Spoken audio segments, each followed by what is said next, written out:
Nevada has the highest credit card delinquency rate in the nation. And our next guest says that one way to get ahead of the debt is to teach your children about digital money. So joining me now with more, we have CEO of BusyKid, Gregg Murset. And Greg, thanks so much for joining us. Yeah, absolutely.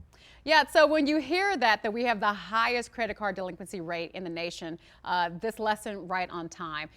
Each resident here carries what, 3,500, almost roughly $3,500 in credit card debt. That's an astounding number when you hear about that. And so you say digital money, learning about how to deal with digital money can not only help the children, also help the adults. Let's talk about it. Absolutely. So imagine you take that 3,300 and then multiply it by the interest rate. Ugh, that's pretty scary stuff, right? But Exactly. the next generation is where we need to teach them. We need to teach them in a very practical, easy way. Imagine you're at the store next time and you're standing there with your kid. Here's a great place to like pull out a credit card and pull out a debit card and say, "Hey, what's the difference between these two?" And they'll probably say, "I don't know. They look the same to me." That's a perfect place to, tell them this one I take comes right out of my bank account as a debit card. This one's a credit card and I rack up all my charges and they send me a bill at the end of the month. And if I don't pay it, then I'm in trouble, right? And I get interest. Perfect place to do it. Easy. Do you find, though, that even with the digital money, you get kind of complacent because it's something about that hard cash that's in your pocket that's, some people say burning a hole in it, but once it leaves your Mhm. pocket, it's a physical thing that's happening.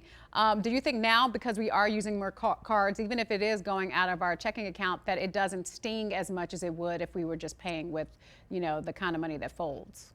Yeah, I think so. I mean, I think that visceral reaction of, "Oh gosh, I had a 20 and now it's gone." I think that's a real thing. But at the end of the day, less than 10% of the money flying around these days is cash. So you got to deal with it. The nature of money has changed. So we need to change the way we teach the next generation. And that's with cards, that's with phones, that's with technology, right? I always say that money is invisible and it's literally just a little numbers on a screen now that change and when you slide the card or tap it or bump your phone against something. So if they don't understand the interrelationship between working and that digital money, they're going to be at a big disadvantage. So you got to teach them how to work first, earn some money, and then once they get it, how do you manage it properly in this new digital world? Okay, so does that involve the B word, budget? That kind of involves the budget. I mean, the B word around here is BusyKid because that's the little ecosystem that we've Yeah. created to help kids learn about budgeting. But yeah, this is it. You can't just earn it and burn it all. You've got to earn it and then manage it in a very balanced way. You save a little bit, then you share a little bit, and then you spend. Like that's it. That's what we as adults do. That's what kids should be doing. So at BusyKid, are you helping parents with this conversation? Because especially with the numbers and we're seeing how much our debt is, apparently some parents need this lesson as well. Right?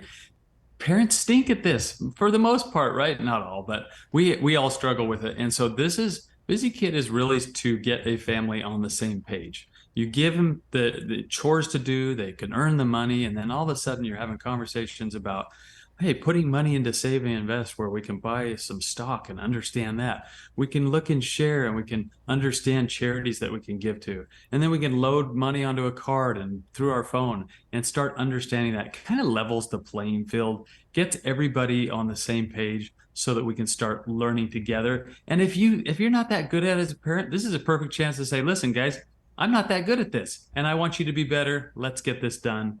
And it just changes everything. I love it. Keep it real. All right, Greg, Keep it thank you so real. much from BusyKid. We enjoyed the conversation and thank you for your insight.